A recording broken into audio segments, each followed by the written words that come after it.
करना करो ये सब, डेली नहाने बैठो जो पहने हो उसको निपटा दो एक बार में, धीरे धीरे करके वही होगा। लेकिन लड़का सबका खराबी क्या होता है, वो बाल्टी में भिगा देगा, आप मोबाइल चलाएगा, कहेगा 3 बजे धोएंगे, 3 से 4 बजे आएगा, 4 से 8 बजे देगा, कहेगा कल धुलेंगे 3 दिन तक करेगा।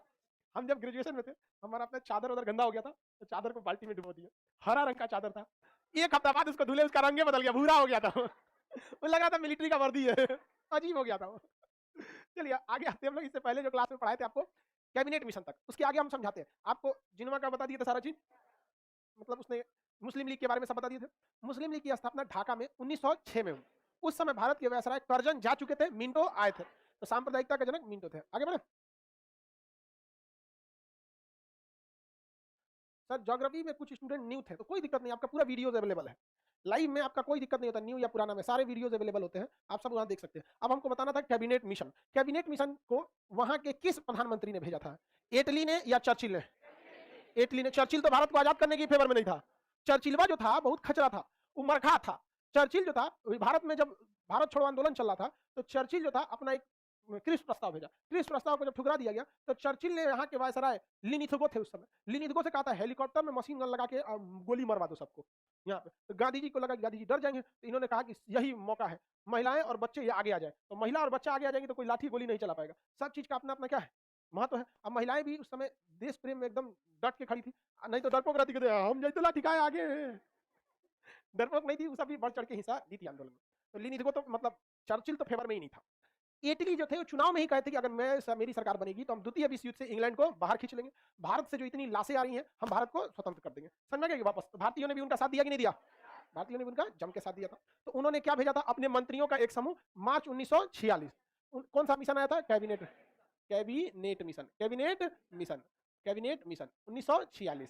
कैबिनेट मिशन का ट्रिक बताए थे आपको, काल, क्रिप्स, एलेक्जेंडर और लॉरेंस। इनका लीडर कौन था? लॉरेंस। ल से लीडर, ल से लॉरेंस। कैबिनेट मिशन का अध्यक्ष कौन था? लॉरेंस। कौन था? अध्यक्ष। इसमें दो चीजें थी, पहला था आप संविधान सभा बना लीजिए। क्या बनाए? संविधान सभा। संविधान सभा बना के संविधान बना लीजिए। इसमें पाकिस्तान को नहीं रखा गया था, उसकी मांग को ठुकरा दिया गया था पाकिस्तान वगैरह वाले को। तो इन्होंने संविधान सभा का निर्माण 1946 में हुआ। इसमें टोटल भारत से 389 लोगों का चुनाव हुआ कि यही लोग मिलकर क्या लिखेंगे? संविधान। लेकिन ये बहुत दिन तक नहीं चल पाया। ये जब 1946 के अगले साल 1947 में जब विभाजन हुआ, तो यहां से जो संविधान सभा के कुछ सदस्य का चुनाव लाहौर से हुआ था, कराची से हुआ, बलूचिस्तान से हुआ, एबटाबाद से हुआ, इस्लामाबाद से हुआ, वो सब इसी संविधान सभा के क्या थे? हिस्सा थे। बाद में क्या हो गया? अलग हो गए। जैसे जब बिहार नहीं टूटा था, तो झारखंड से जो चुनाव लड़ते थे बिहार में आके बैठते थे, अलग हुआ तो वहां चलेगा कि नहीं चलेगा? तो वैसे ही लास्ट में कितना बच गया? 299। महिलाएं कितनी थी? 15। इन्होंने ही संविधान का निर्माण किया। ये पॉलिटी का हिस्सा हो जाता है। संविधान सभा में किसका चुनाव कहां से हुआ था, संविधान सभा में निर्णय कैसे लिए जाते थे, किस तरह से 2 साल 11 महीना 18 दिन में संविधान का निर्माण किया गया संसद के सेंट्रल हॉल में बैठ के। ये सारी चीजें पॉलिटी का चला जाता है। हिस्ट्री में बस यहां तक ले आके आदमी छोड़ देता है कि देख भैया यहां से संविधान बनना चालू हो गया। इसके आगे हर चीज कहां पढ़ना है बाबू? पॉलिटी में। समझ में आ रहा है कि नहीं आ रहा? इसमें दूसरी जो बात थी वो अंतरिम सरकार, प्रोविजनल गवर्नमेंट की। अंतरिम सरकार, अंतरिम सरकार, इसे क्या कहते हैं? Provisional government. अंतरिम सरकार थी। अंतरिम सरकार का कहना था कि जब तक संविधान बन नहीं जाता है तब तक देश को कौन चलाएगा? तो एक टेम्पोररी गवर्नमेंट ही उसे चलाएगी। आप सब लोगों को टेम्पोररी सर्टिफिकेट मिला कि नहीं मिला? प्रोविजनल सर्टिफिकेट मिला? उसके कितने दिन बाद ओरिजिनल मिल जाता है? 3 साल बाद मिलता है।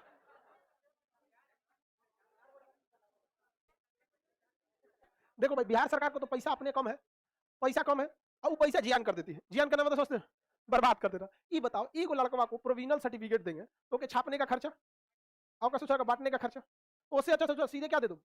ओरिजिनल दे दो। लड़का का काम है ओरिजिनल या लेमिनेशन करा दो।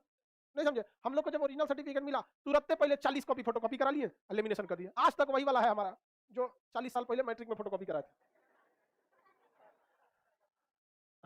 अंतरिम सरकार बनाई गया। अंतरिम सरकार के अध्यक्ष लॉर्ड वेवेल थे। लॉर्ड वेवेल, आप बताइए, वेवेल ने शिमला समझौता बुलाया था कि नहीं बुलाया था? बुलाया था कि नहीं बुलाया था मित्रों? शिमला समझौते में मुस्लिम लीग को वैल्यू दी गई थी? हालांकि उसे वैल्यू दी गई थी। शिमला समझौता में लॉर्ड वेवेल ने अच्छा खासा वैल्यू दिया। 14 सदस्यीय वायसराय की कमेटी में केवल सेनापति वायसराय अंग्रेज, बाकी 12 के 12 भारतीय। उन 12 भारतीयों में से 6 हिंदू और 6 मुस्लिम। लेकिन मुस्लिम लीग का कहना था क्योंकि मुसलमानों के हम ही पेटेंट कराए हैं, हमारे कंपनी के सारे मुसलमान हैं, अतः हमारा ब्रांड लेके घूमेगा। जबकि मौलाना अबुल कलाम आजाद वो भी मुस्लिम थे, और उस शिमला सम्मेलन में कांग्रेस का प्रतिनिधि कौन कर रहे थे? अबुल कलाम आया, कह रहे कि भैया हम भी मुसलमान हैं और हम मुस्लिम लीग को नहीं पसंद करते हैं। समझ आ गया कि नहीं? जरूरी थोड़ी कि सारे मुसलमान मुस्लिम लीग को पसंद ही करेंगे, ऐसा नहीं है ना कि सारे के सारे अनपढ़ हैं। नहीं समझे? जो अनपढ़ है वो तो पसंद करेंगे। रीजन क्या है कि आप किसी को भी समझाने का सबसे सिंपल तरीका तो मजहब के नाम पे, धर्म के नाम पे ला दी। पढ़ा लिखा आदमी नहीं आएगा, पढ़ा लिखा आदमी को धर्म के नाम पे लड़ा सकते हैं नहीं। तो ये तो शिमला सम्मेलन क्या हो गया, विफल हो गया। अगले साल कौन आया भाई, कैबिनेट मिशन, और उधर सरकार बदल गई इंग्लैंड में। यहाँ पर वेबल ने कहा कि देख भैया तुम्हारे लिए हम एकदम बढ़िया काम किए हैं, तुमको हम दे दिए संविधान सभा, संविधान बनाओ, तुमको दे दिए अंतरिम सरकार, तुम अभी सरकार पूरी तरह नहीं हो, तुम्हारे अध्यक्ष कौन रहेंगे हम, तो अंतरिम सरकार के अध्यक्ष कौन रहे, वेबल, और बाकी लोग कहा तुम लोग सीखो धीरे धीरे कैसे देश चलाया जाता है। और उधर टुकुर टुकुर जिन्ना देख रहा था, हमरा का हो तो या खुदा रहम कर, पाकिस्तान बना खुदा ने मदद किया नहीं जिन्ना का। तो इस ससुर ने क्या चालू कर दिया, प्रत्यक्ष कार्रवाई दिवस, दंगे फसाद हो गए कि नहीं हो गए, बहुत गड़बड़ हो गया। आज भी जिन्ना का ये फॉर्मूला लागू है, और यह फॉर्मूला हिंदुस्तान और पाकिस्तान दोनों में लागू है। आजादी के ठीक 1 साल पहले प्रत्यक्ष कार्रवाई किया गया, दंगे कराए गए, आज भी ये लागू है। चुनाव के ठीक 10 दिन पहले दंगे फसाद करा दिए जाते हैं ताकि वोट इधर का उधर हो जाए। समझा कि नहीं आ गया। जब जरूर इस समय दंगे फसाद के लिए जो ज्यादा उकसाए ना ओकरो साथे में पकड़ के रखिएगा, मार करना है ना, चल चल चल पहले तो ही रहो, चल चल चल तू ही रह, सोचा तू मार कराएगा, अब बैठेगा दिल्ली में जाके, अब मार कराएगा हमरे गाँव, रहना हम लोग को है, तू जीत के चल जाएगा। ये जिन्ना फॉर्मूला आज भी लागू है कि नहीं, आज भी लागू है। आप देखिएगा चुनाव मतलब अभी एकदम शांति मिलेगा चुनाव के टाइम। देखिए आप किसी भी बंगाल में देखिए, बंगाल में हो गया कि बंगाल में तो सोच रहा ऐसा कोई चुनाव नहीं हुआ जहां मारधार ना हुआ, यहाँ पर अब अभी तक नहीं देखे आप। जब चुनाव होगा सब मारधार हो जाएगा, अभी कुछ हो रहा है नहीं। तो इसने क्या किया, जिन्ना ने क्या कर दिया, जिन्ना प्रत्यक्ष कार्रवाई दिवस बना दिया, जिस वजह से सारे लोग अब क्या हो गए, टूटने लगे, कहे कि नहीं गड़बड़ है यहाँ पर। तो अंतरिम सरकार शुरुआत में शासन की, अंतरिम सरकार के अध्यक्ष कौन थे, वेवेल, अंतरिम सरकार के अध्यक्ष वेवेल थे, और इसमें कार्यकारी प्रधानमंत्री कौन थे, जवाहरलाल नेहरू। तो ये ओरिजिनली थे क्या, चुनाव हुआ था इनका, अंतरिम सरकार में बैठक हुआ भाई आप बन जी हो गया। चुनाव कब हुआ था, 1951 में, 1951, 50 से पर्चा उच्चा भराना चालू हो गया। उस समय ईवीएम तो थी नहीं कि धाए धाए कर दीजिए, मोहर मारो मोड़ो स्याही डालो भरो बक्सा बंद करो फिर गिनती होगा, इसका उसमें मिलाओ, बहुत तामझाम हो जाता है। समझा कि नहीं। हाँ 51 से 52 चुनाव लिखेगा, देखिएगा 51-52, तो जब चुनाव होते तो 6 महीना लग गया, गिनती में टाइम लग गया। पहले पंचायतों में भी ऐसे होता था, अब तो पंचायतों में बटन दे दिया कि नहीं दे दिया। आप लोग के गांव में अभी मुखिया का चुनाव हुआ है बिहार में, बाकी स्टेट वाले में भी हुआ होगा, बिहार में भी पंचायत चुनाव चल रहा है। लाइव वाले लोग आप लोग के स्टेट में हुआ या नहीं। तो अभी क्या है, बटन वाला सिस्टम आ गया। तो चुनाव हुआ, बाद में वेवेल थे, प्रधानमंत्री कौन थे, जवाहरलाल नेहरू, प्रधानमंत्री जवाहरलाल नेहरू, जवाहरलाल। आप सबको पीडीएफ मिला है, इसमें याद करना चालू कर देंगे लोग। चलिए कहाँ गया जी, अंतरिम सरकार का निर्माण किस प्रधानमंत्री की डिसीजन थी, क्लीमेंट एटली जवाहरलाल नेहरू का निर्णय थोड़ी था, क्लीमेंट एटली का था, क्लीमेंट एटली। सितंबर 1946 को भारत में वायसराय कौन थे भैया, लॉर्ड वायसराय वेवेल, अंतरिम सरकार के अध्यक्ष वेवेल, अंतरिम सरकार में प्रधानमंत्री जवाहरलाल नेहरू, गृह मंत्री सरदार पटेल, गृह मंत्री सरदार पटेल को लौह पुरुष कहा जाता है, सरदार पटेल। कृषि एवं खाद्य मंत्री राजेंद्र, कृषि एवं खाद्य मंत्री राजेंद्र प्रसाद, कृषि एवं खाद्य मंत्री राजेंद्र। उद्योग मंत्री जान मथाई, उद्योग मंत्री जान मथाई, उद्योग मंत्री। क्या ये लोग ओरिजिनल सरकार के हिस्सा थे, किस सरकार के, प्रोविजनल सरकार के। प्रधानमंत्री बोलिए, प्रधानमंत्री जवाहरलाल, खाद्य एवं कृषि मंत्रालय जवाहरलाल नेहरू, राजेंद्र प्रसाद। गृह एवं सूचना मंत्री, उद्योग मंत्री जान मथाई, उद्योग मंत्री जान। वित्त मंत्री लियाकत अली, वित्त मंत्री लियाकत। लेकिन लियाकत अली जो थे वो तो कैबिनेट मंत्री के हिस्सा थे कि नहीं थे। लेकिन कैबिनेट जो मंत्री बने थे या फिर कैबिनेट मिशन जो आया था और अंतरिम सरकार बनी थी, ये तो 1946 में बनी थी। लेकिन देश का विभाजन हो गया 1947। तो जो मुस्लिम लीग की ओर से इसमें मंत्री बने थे वो चले गए। लियाकत अली कहाँ चल गए, पाकिस्तान, और वहां जाके क्या बन गए, प्रधानमंत्री बन गए। वहां जाओ भैया वहां लियाकत अली। तो यहाँ पे क्या थे, वित्त मंत्री। लियाकत अली क्या थे, वित्त मंत्री, लियाकत अली वित्त। इसलिए आपको याद रखना पड़ेगा, लियाकत अली वाला फेमस है, लियाकत अली वाला को आपको भूलना नहीं है। तो अंतरिम सरकार में लियाकत अली क्या, वहां जाके प्रधानमंत्री हो गए। अब रेल मंत्री, इससे भी क्वेश्चन आएगा। अरुणा आसफ अली, लिखा ना, अरुणा आसफ अली, रेल मंत्री, अरुणा आसफ अली, अरुणा आसफ अली, किसी को कोई दिक्कत नहीं, अरुणा आसफ। ये अरुणा आसफ अली कमांडर थे, कहाँ के, तो जो सुभाष चंद्र बोस की जो आर्मी थी, नाम क्या था, आजाद हिंद फौज। आजाद हिंद फौज के सब बहुत बड़े कमांडर अरुणा आसफ अली, उन्हें क्या दिया गया, रेल मंत्रालय। तो अरुणा आसफ अली रेल मंत्री, अरुणा आसफ अली रेल। जान मथाई उद्योग मंत्री, लियाकत अली वित्त मंत्री। क्या ज्यादा देर तक रहे थे, नहीं रहे थे। यहाँ पे जिन्ना जो था बहुत खचरा था। ये अजीम प्रेम जी का नाम सुने, अजीम प्रेम जी विप्रो कंपनी के मालिक, प्रतिदिन 22 करोड़ देते थे। अब प्रतिदिन ये 36 करोड़ रुपए दान देते हैं। प्रतिदिन कितने करोड़, 36 करोड़ प्रतिदिन, इतना पैसा ही दान दे देते हैं। इनके पिताजी जो थे, उनका क्या नाम था, मतलब इन जिन्ना ने कहा कि देखिए आप मुस्लिम हैं, भारत में काहे रह रहे हैं, पाकिस्तान में आ जाइए। अजीम प्रेम जी के पिताजी कहे कि पाकिस्तान में आ जाए, क्यों, उन्होंने कहा कि देखिए 2 रीजन, एक आप मुस्लिम, दूसरा आपको हम वित्त मंत्री बना देंगे। उन्होंने क्या जवाब दिया पता है, हम चपरासी बन के रह जाएंगे लेकिन भारत में रहेंगे। लेकिन आज भी भारत में बहुत रईस में गिने जाता है। और आज बताइए वित्त मंत्री बना, प्रतिदिन 22 करोड़ देते थे, इस साल से कितना दे रहे हैं, 35 करोड़। और शिक्षा के लेवल पे, और विप्रो कंपनी उसके बहुत बड़े ओनर है। टाटा जो थे, टाटा वाले तो यही रही गए। टाटा वाला आज भी पाकिस्तान वाले को वैल्यू नहीं देता है, क्योंकि टाटा का होटल था ताज होटल, और उसमें ये कसम आके बम फोड़ दिया टाटा वाला तो अपने भैया देश के मैटर में कोई समझौता नहीं, और सच्चा भयानक भड़क गया वहां पे टाटा वाला। तो टाटा वगैरह बड़ी बड़ी कंपनियां जो होती हैं किसी भी देश के लिए बहुत जरूरी होती है, तो इन कंपनियों को संरक्षण, भारत भी इन कंपनियों के साथ भेदभाव नहीं करता। तो बहुत सारे लोग गए भी जो अनपढ़ टाइप के थे, चले। अच्छा आप बताओ, अगर पढ़े लिखे लोग गए रहते तो क्या उसका यही हाल रहता अभी? हाँ?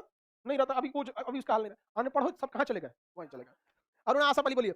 रेल मंत्री। लियाकत अली वित्त मंत्री। आगे बढ़े। सर आपको रिप्लाई देने नहीं आता है? आज आप बाबू आप रिप्लाई देने आता है? आप क्वेश्चन पूछेंगे तब तो। आप अकेले नहीं है, ये भी ध्यान रखिएगा। आप अकेले नहीं है, इसका भी ध्यान रखिए। आप तो बहुत दूर हैं। ये तो जो सामने बैठे हैं ना पटना में, इनका रिप्लाई मिल जाए तो बहुत है। इनका रिप्लाई मिल जाए बहुत है। यहाँ मतलब क्या बताएं आप, कई कई तो लड़का यहाँ कोर्स करके खत्म करके चल जाता है। वो सोच रहा है यहाँ से 10 मीटर के फासला से देखिए नहीं पाता है। क्लास लिए चले गए यहाँ पे। तो आप अकेले नहीं है, इस चीज का ध्यान रखिए। सर लड़की सबको रिप्लाई मिल जाता है? नहीं, लड़की सबको रिप्लाई नहीं मिलता है। वो ऐसा में उटपटांग सवालें पूछती है सब कि मजबूरी में रिप्लाई देना पड़ता है। अजीब है, पूछेगी सब। लड़की सबको रिप्लाई मिलता है? पूछिए यहाँ आके। लड़की सबको कितना, इस सबको अगर 47 मिलेगा ना, किसी दिन दाग देगी सब, मार दे ससुरा, धगधगा देगी सब एकदम यहाँ पे। ऐसा बात नहीं है। ऐसे ऐसे बोल दे आप लोग, बता मार देगी लोग 47 से। मरे मत करियो लोग। मन 47 से मारने का तो मार देगी, ओकर भाई क्या करेगा सब? समझ में? काय मुखिया जीता कि हार गया तुम? हो गया? जीत गया कि हार गया? अच्छा अभी काउंटिंग नहीं हुआ है, क्या पोजीशन है? होमी जहांगीर भाभा। देखिए होमी जहांगीर भाभा ऊर्जा मंत्री, और ये भारत के परमाणु कार्यक्रम के बहुत बेहतरीन वैज्ञानिक थे। जवाहरलाल नेहरू जो थे, जब आजाद हुआ तो जवाहरलाल नेहरू ने होमी जहांगीर भाभा से कहा था कि देश असुरक्षित है क्योंकि हमारे एक और चीन जिस पर विश्वास नहीं किया जा सकता, और इधर ये जो है हम लोग का नाजायज औलाद पाकिस्तान, इस पर तो विश्वास नहीं कर सकते हैं, तो ये इस पर विश्वास करना ठीक नहीं है, क्या किया जाएगा? होमी जहांगीर भाभा ने कहा था कि हम परमाणु कार्यक्रम को आगे बढ़ाएंगे। जवाहरलाल नेहरू ने भी उन्हें पूरा सहयोग किया, लेकिन उन्होंने जो भारत के लिए जो आयरन डोम आज नहीं इजराइल बना लिया है, वो उसी समय ऐसे कॉन्सेप्ट पे काम कर रहे थे। लेकिन इन्हें जब भेजा गया फ्रांस, तो इनके जहाज क्रैश नहीं हुआ, क्रैश करवाया गया, क्रैश करवा दिया गया। क्योंकि अगर उस समय होमी जहांगीर भाभा अगर 10 साल और जी जाते ना, तो भारत का इतिहास छोड़ी ना, भूगोल बदल गया रहता भारत में। अजब बहुत बेहतरीन थे हमारे यहाँ वैज्ञानिकों के साथ, ये सब चीजें हो जाते। तो होमी जहांगीर भाभा कौन से थे? ऊर्जा मंत्री। जान मथाई उद्योग मंत्री। राजेंद्र प्रसाद कृषि मंत्री। अरे बिहार के थे, बिहार में खेती की सेवा है कौन चीज? तो ठीक तो मंत्रालय दिया था। रामविलास पासवान को कौन सा मंत्रालय दिया? खाद्य मंत्रालय, खाना पीना का सामान है बिहार में, तो ठीक तो मंत्रालय दिया, क्या गलत दिया? हालांकि रामविलास पासवान जब जीवित थे और वो जब रेल मंत्री थे, तो हाजीपुर के लिए उन्होंने बहुत काम किया। जो जोनल ऑफिस बना दिया, इसका जो पूरा मध्य रेल का जो हेड ऑफिस बना, बहुत काम किया उन्होंने हाजीपुर के लिए, स्पेशली बहुत काम किया। आगे बढ़ जाते हैं, आप बताइए। जवाहरलाल नेहरू प्रधानमंत्री। सरदार पटेल, हाँ, राजेंद्र प्रसाद। कृषि रहेगा तो खाद्य भी वहीं चला जाए, खेती करेंगे तब ना खाएंगे। ये बलदेव सिंह रक्षा, 9वें से सरदार बलदेव सिंह कौन सा रक्षा। अरुण आसफ अली रेल मंत्री। अरुण आसफ अली। जॉन मथाई। लियाकत अली। देखो लियाकत अली को नहीं भूलना है, क्योंकि इनसे क्वेश्चन अक्सर पूछेगा, क्योंकि विवाद भी आप समझ रहे हैं, इतना बड़ा पद देने के बावजूद वो क्या हो गए थे, चलेगा। दूसरा अरुणा आसफ अली भी पूछेगा। और ये आपका बताइए होमी जहांगीर भाभा। योगेंद्र नाथ कानून मंत्री। योगेंद्र नाथ कानून। अब यहाँ एक सवाल में आप फंसेंगे, समझिए ध्यान से। जो अगला जो है गोपालाचारी शिक्षा मंत्री, यहाँ आपको क्वेश्चन फंसा देगा। देखिए जब देश आजाद नहीं हुआ था, तब बनी थी हमारे लिए अंतरिम सरकार, यानी प्रोविजनल गवर्नमेंट में शिक्षा मंत्रालय जिम्मेदारी दी गई थी किसे? राजगोपालाचारी, चक्रवर्ती राजगोपालाचारी, इतना बड़ा नाम कौन याद रखे, राजगोपालाचारी। लेकिन जब देश आजाद हो गया, आजादी के बाद जब ओरिजिनल गवर्नमेंट बनी, तो उस समय शिक्षा मंत्री अबुल कलाम आजाद को दिया गया। ये क्वेश्चन पूछ के फंसा देता है, तो पूछेगा भारत के पहले शिक्षा मंत्री अबुल कलाम आजाद, लेकिन कहेगा अंतरिम सरकार में शिक्षा मंत्री राजगोपालाचारी। जब हमारी ओरिजिनल सरकार बनी थी, तो उससे दुइये को मंत्री से सवाल पूछता है। शिक्षा मंत्री राजगोपालाचारी प्रोविजनल में थे भैया, अबुल कलाम आजाद। दूसरा कहेगा विदेश मंत्री, तो जवाहरलाल नेहरू ने किसी दूसरे को विदेश मंत्रालय ही नहीं दिया था, विदेश मंत्रालय खुद रखे थे, तो विदेश मंत्री जवाहरलाल। अभी नीतीश कुमार बिहार के क्या है? मुख्यमंत्री। गृह मंत्रालय कौन रखे हैं? खुद रखे हुए गृह मंत्रालय खुद। तो किसी भी जगह का दो ही तो सबसे बड़ा मंत्री होता है, गृह मंत्री और मुख्यमंत्री। तो किसी भी राज्य में यही दो होता है, दोनों अकेले कौन रखे हैं? नीतीश कुमार रखे हैं। ठीक है, रखे हैं, काम तो सही करते हैं। यहाँ पर सचिवालय में जाए तो सचिवालय में कई बार इसे मिलने जाते हैं, थोड़ा सा वो लोग भी काम करते करते बिजी रहता था, तो लोग क्या कहता है पता है कि नीतीश कुमार की याददाश्त बहुत तगड़ी है। वो 6 महीना मीटिंग में आए थे, 6 महीना पहले, और मीटिंग में हम उनको कौन सा डाटा दिखाए थे कि कौन सी सड़क कहां तक बन गई है, वो अगली मीटिंग में याद रहता है।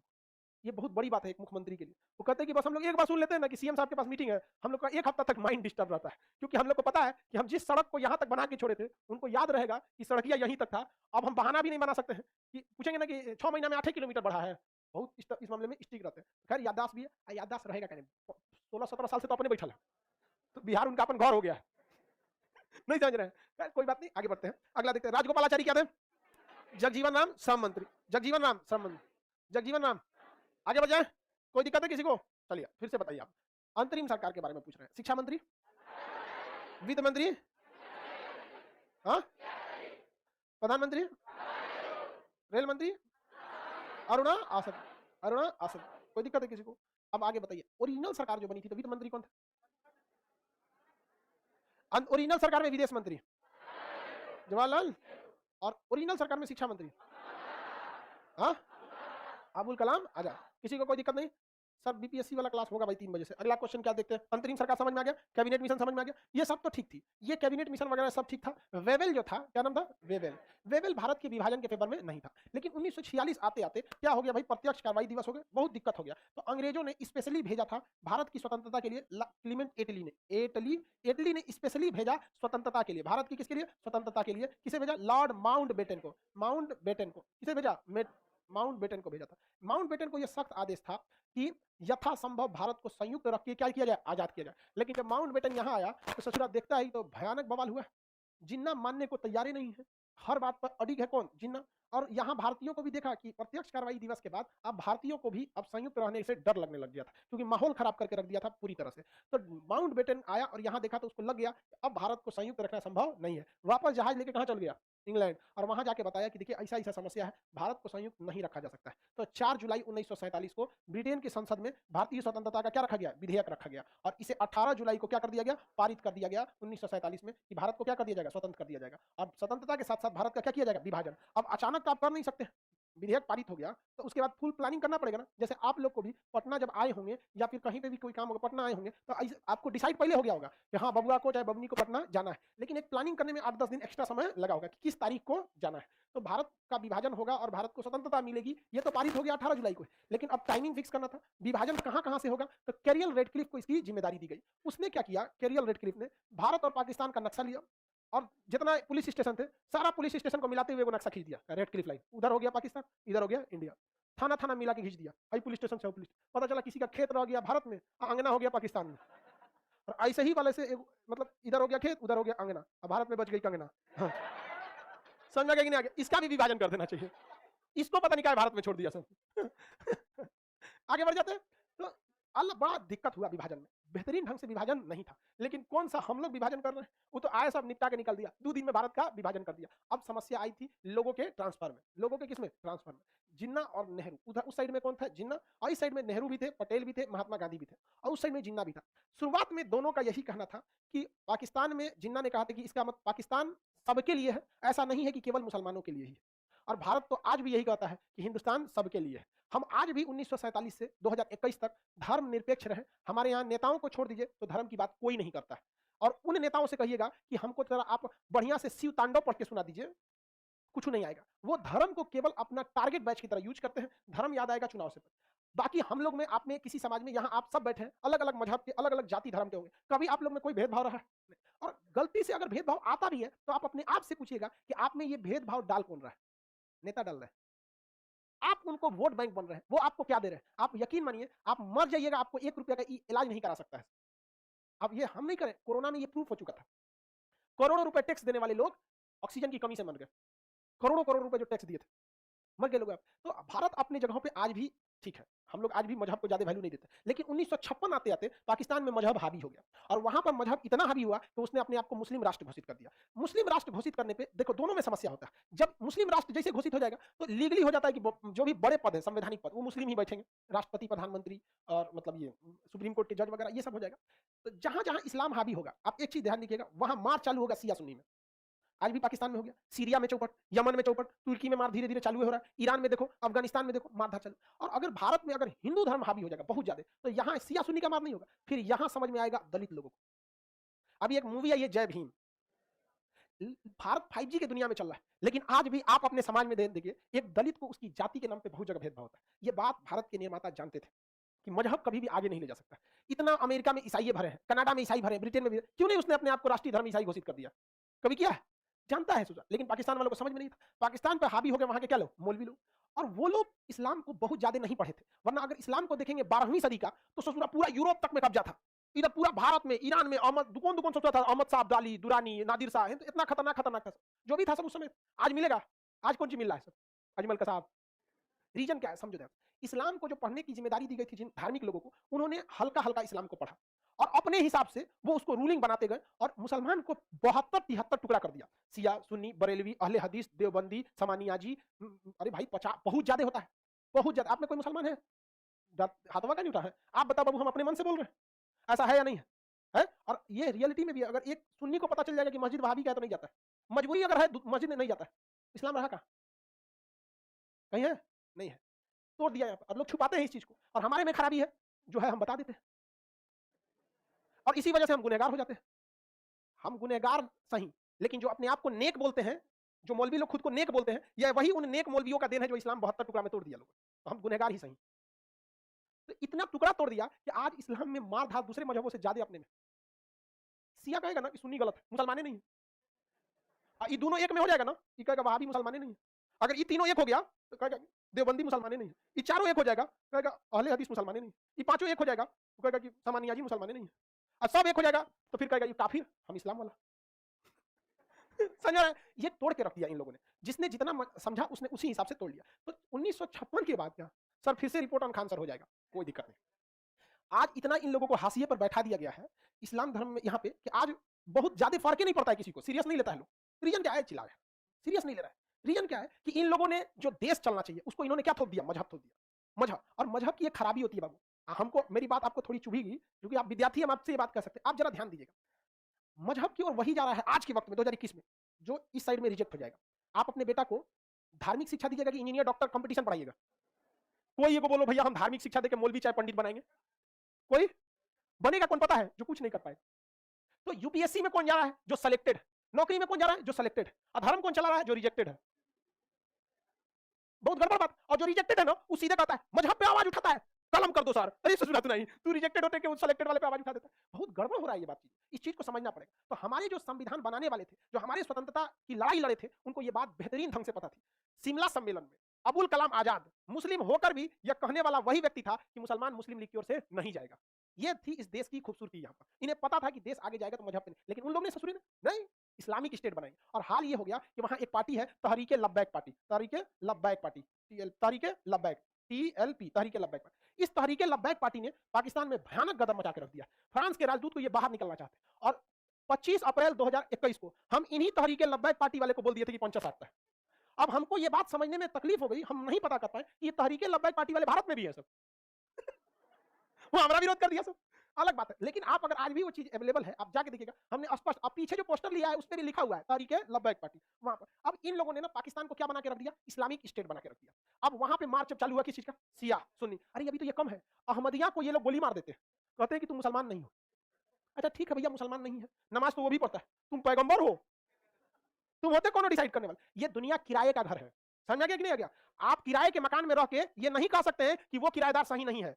वो सही है तभी मकान मालिक रखा है, सही नहीं रहेगा तो मकान मालिक बाहर कर देगा। ये दुनिया किराए का मकान है, मालिक ऊपर बैठल है, जो यहाँ रह रहा है ना उसके नजर में सही है। तुम होता कौन है बोलने वाला कि वो किराएदार सही, वो किराएदार गलत होता है? खुद के मकान किराया का है, दूसरा पे उंगली उठाने आए हैं यहाँ पर। अच्छा वाले अहमदियों को गोली मार देते हैं, शिया सुन्नी को बवाल करके रख देते हैं। अब बलूचिस्तान के लोगों को ये गोली मार देते हैं, तो वो बलूच कहते हैं कि हम पाकिस्तानी नहीं है, क्या है बलूच, अलग अलग बात चलता है। और भारत जो था वही रहते आया। तो ये जो धर्म वाला मैटर होता है इसका आपको खराबी 40 से 50 साल बाद पता चलता है। तो शुरुआत में अगर आप देखेंगे तो 1999 तक भारत पाकिस्तान बराबरी लड़ रहे थे सब। 99 में ससुरा इतना ढीठ था कि घुस गया कारगिल में, उसको लगा कि बुढ़ऊ क्या करेंगे अटल बिहारी वाजपेयी। अरे बुढ़ऊ धोती टाइट किया, मार बफोर्स तो धो के रख दिया, और बुढ़ऊ को काम मत समझिए भाई। और उसके साथ कौन थे? APJ अब्दुल कलाम।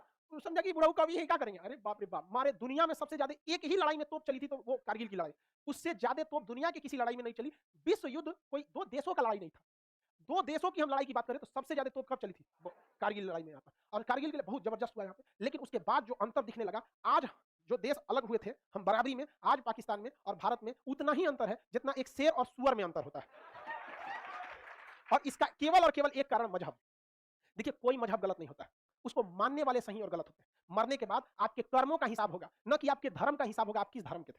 कोई धर्म ग्रंथ निकालिए जिसमें कहता है कि आपके धर्म का हिसाब होगा, आपके कर्मों का हिसाब होगा। लोगों ने क्या कर दिया? बाइफरकेट करके बांट दिया, इस कदर बांट दिया कि नफरत इतना ज्यादा हो गया कि आदमी जानवर को भी नहीं छोड़ा। गाय हिंदू ले गया, बकरी मुसलमान लेके चल गया, खजूर मुसलमान ले गया, नारियल हिंदू लेके चल गया। ये सब चीज होता है भाई, ये ज्योग्राफी पे डिपेंड होता है। हिंदू धर्म ज्यादातर निकला भारत से, यहाँ पानी की कोई कमी नहीं थी इसलिए नारियल अच्छा से हो गया। इस्लाम का ज्यादा फैला हुआ अरब से, वहां पानी नहीं था, खजूर होता था। तो ससुरा भूगोल पे आश्रित है ये, वहां नारियल होगा कहां पे? तो खजूर हो रहा है। यहाँ खजूर नहीं होगा, यहाँ मरुस्थल बहुत कम है, तो यहाँ नारियल अवेलेबल था, नारियल अपना लिया, दूब घास अवेलेबल था, दूब घास हो गया, आम का पेड़ आराम से होता है, हो गया। ये सारी चीजें एक में होनी चाहिए, और ये आप समझिएगा इस चीज को, वरना जिस दिन ये जाएंगे 40-50 साल बाद इसका असर समझ में आता है। क्योंकि जब तक देश में लोगों के अंदर धर्म से ऊपर देश की भावना नहीं रहेगी, तब तक देश आगे नहीं। आप हर धर्म को मानिए, जिस धर्म के हैं आप अच्छे से मानिए, लेकिन कब? घर के अंदर। जब घर से बाहर निकल गए तो आपका देश शुरू हो जाता है, और जब देश शुरू हो जाता है तो केवल बातें देश की होनी चाहिए। आप मानिए अपने मजहब, कोई दिक्कत नहीं। तो भारत ने आजादी के समय स्पष्ट कर दिया कि हमारे यहाँ हर धर्म के लोग रहेंगे, उनको कोई दिक्कत नहीं होगा। जिन्ना ने भी सेम लाइन दोहराया था, लेकिन 1956 के बाद वहां क्या हो गया? इस्लामिक आगे आ गया, जन्नत मिल गई उन लोगों को, मिल गया जी जन्नत। आप इसे बताते हैं, आप बताइए। लोग कहते हैं कि इन आप वहां पे, आप लोग जो भी हैं वहां देखते हैं मुसलमानों का क्या दुर्दशा, मस्जिद बम फोड़ने की जगह है। सोचा मस्जिद में बम फोड़ देता है, काहे? तो सिया का मस्जिद है, वो उठेगा तो एकरा फोड़ देगा। क्या मतलब बनता है तुम लोग ससुरे लोग, अजीब टाइप के होते हैं। पैगंबर साहब जो थे ना, मोहम्मद साहब, उन पर एक बुढ़िया जो थी ना, हमेशा कचड़े फेंक देती थी। जब जाते थे ना तो छतवा पे से एक बोरा कचड़ा उठा के फेंक देती थी, रात भर बाहर के रखेगी, अब भोर भोर ये जाएंगे ना तो ऊपर फेंक देती थी। एक दिन बुढ़िया बीमार पड़ गई, तो खुद मोहम्मद साहब गए थे उसके घर पूछने, और उसके लिए दुआ किए, और वैद्य से कहें कि इसका, वैद्य होता उस समय, डॉक्टर तो होता नहीं थे, तो जो हकीम होते थे कहें कि इसका इलाज कीजिए वहां पर। तो कही कि भाई आप इतने पैगंबर हैं, हम आपके ऊपर कचड़ा फेंक देते हैं, आपको खराब नहीं लगता है? कहा कि कितना दिन फेंकेगी, एक ना एक दिन तो सुधर जाओगी। और आज ये है सब जो सिया सुन्नी के नाम पे बम फोड़ देता है। राम जी सबरी का जूठा बेर खाए थे, खाएगा लोग आज? बताइए आप। छोट जात का देख लेता है तो कहता है हमारा दुआ अशुद्ध हो जाए, अरे सबरी का जूठा बेर खाए थे। इस तरह से एक से एक रहता है इस देश में। तो खैर ये मानने वाले गलत होते हैं, मजहब कभी भी गलत नहीं सिखाता। तो भारत की आजादी का विधेयक कब पारित हुआ? 18 जुलाई 1947। शुरुआत में पाकिस्तान मुस्लिम राष्ट्र था या नहीं था? वो क्या था? एक धर्मनिरपेक्ष। हम लोग भी पंथ निरपेक्ष, हम लोग भी पंथ निरपेक्ष। हम लोग आज भी क्या रह गए? धर्म। और आज भी जंगल हो गया, खत्म हो गया, छोड़ो इसको, वो खत्म हो जाएगा वहां पे। वापस भारत में कहेगा कि मिल जाओ हमें। आगे बढ़े। इकोनॉमिक्स कब स्टार्ट होगा? जल्दी स्टार्ट हो जाएगा। तो ये देखिए ध्यान से, अब भारत का विभाजन कब हो गया? भारत का 14 अगस्त 1947 को भारत का क्या हो गया? विभाजन। अब 15 अगस्त 1947 को क्या हो गया? भारत क्या हो गया? स्वतंत्र हो गया। भारत क्या हो गया? स्वतंत्र हो गया। और भारत जब स्वतंत्र हुआ तो अभी भी भारत में कौन सी सरकार चल रही थी? अंतरिम सरकार। अंतरिम सरकार चल रही। आगे बढ़े।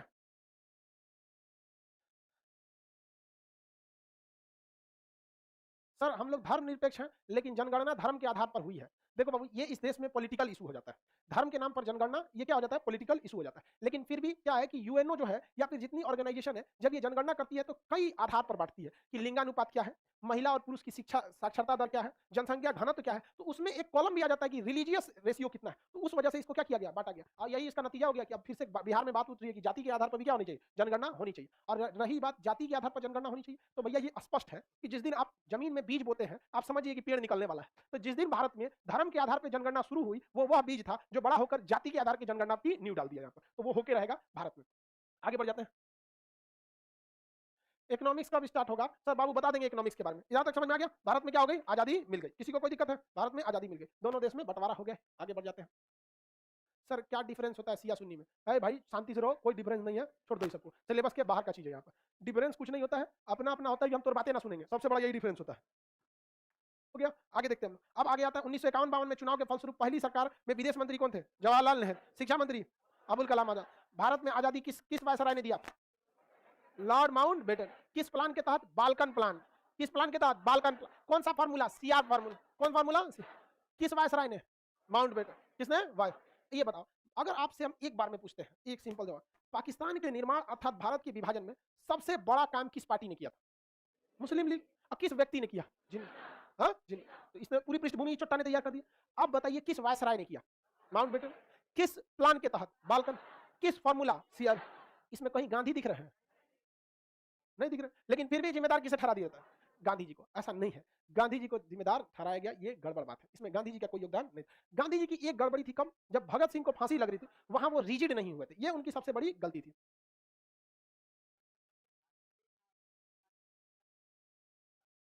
बाबू देखो, जब भारत में विभाजन हुआ तो उस समय एक और चीजें थी, जो टैक्स का कलेक्शन पैसा था, जो टैक्स का कलेक्शन पैसा था, तो जिन्ना का कहना था कि जो मेरे यहां से टैक्स का कलेक्शन हुआ है वो हमको दे दिया जाए। वो 5 करोड़ रुपए होते थे। तो गांधी जी ने कहा कि ये 5 करोड़ रुपए किसे दे दीजिए? जिन्ना।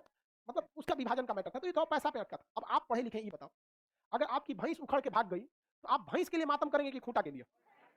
हाँ, भैंस। सोचो भैंस भाग गया, छाती पीटो, हाय हमारा खूंटा 25 रुपया का, पग हो गया 150 रुपया। अरे यार भैंस चल गई, तुम पगहा के लिए कर। भारत जैसा विशाल देश दोनों धड़ों में टूट गया, पश्चिमी पाकिस्तान, पूर्वी पाकिस्तान, तोरा 5 करोड़ रुपया पड़ल है। लेकिन हमरा से कोनो कहे 5 करोड़ रुपया पाकिस्तान वापस लाएंगे, हम 10 दे देंगे। नहीं समझ आया? अजब हाल है भैंस को देखो यार, पगा काहे देख रहा है? आप बताओ, ये 5 करोड़ पर डिस्कस जो कर रहे हैं, ये मेन है या जो हमारा भूमि चला गया वो मेन? कितने खनिज छुपे हुए हैं बलूचिस्तान के पहाड़ियों में, बहुत सारा चीज है, खनिज को गोली मारो, टेंशन कितना दे दिया हम लोग का। आगे अब आते हैं हम लोग, अब आगे की टॉपिक पढ़ते हैं, समझ आगे कि नहीं? आगे नहीं मिल नहीं, अभी कुछ नहीं हो पाएगा, सब राजनीतिक मैटर होता है। सुनो ध्यान से, ये मैटर जो है ये 1972 का है। कब का है? बांग्लादेश अभी 47 चल रहा है, क्या चल रहा है? 47। अब तू 72 में चल गया, कैसे चल गया यहाँ पे बकलोल कहीं? उस समय पूर्वी पाकिस्तान था। तो ये बताओ तुम किसका बात कर रहे हो? बांग्लादेश का। बांग्लादेश बना कब? 72 में। हम पढ़ा कौन चीज रहे? बकलोलवा कहीं का, एक विभाजन में भेज देने लायक था। सर कंगना रनौत कहिए कि आजादी फ्री में मिला था, अरे उसको छोड़ पाऊं। 12वीं फेल से इतिहास पढ़िएगा तो यही पढ़ लीजिएगा, समझ में आ गया कि नहीं? एक चीज ध्यान से रखिएगा, हमेशा इतिहास में डिसीजन लेते समय, हम हमेशा कहते हैं लाइफ में छोटा हो या बड़ा हो, डिसीजन लेते समय अपने धर्म और अपने इमोशन को हटा दीजिएगा साइड में, एकदम साइड में, वरना ये डिसीजन लेने में आपको गलत कर देगा। इमोशन में लगेगा, सोचा 5 करोड़ रुपए, अरे यार हटाओ उसको, झमेला नहीं समझ आ रहा है। 5 करोड़ ज्यादा वैल्यूएबल है कि पाकिस्तान और बांग्लादेश का विभाजन।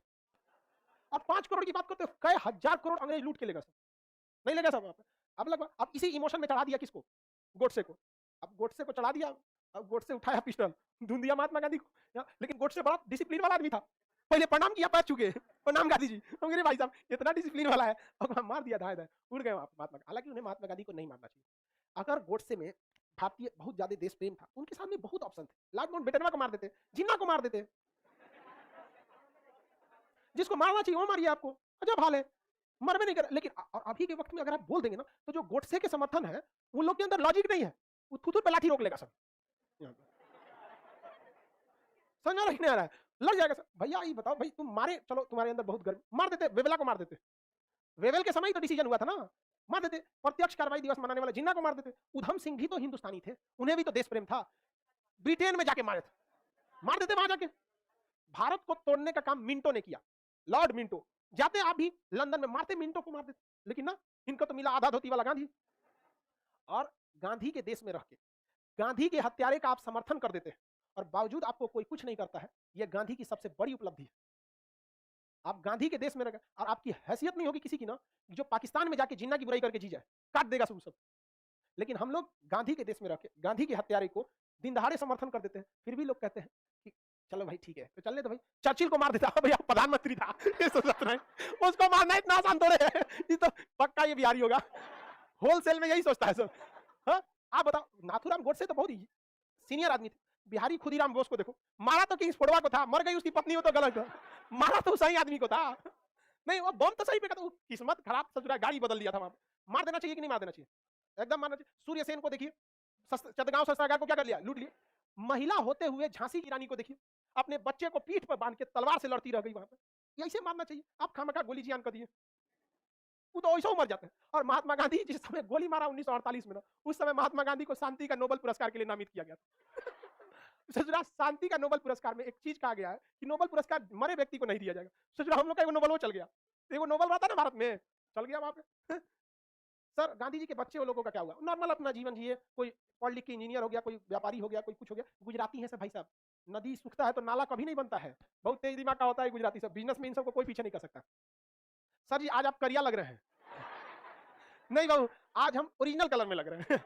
ऐसा काहे लग रहा है जी? हाँ अच्छा, ये लाइट ऑफ है।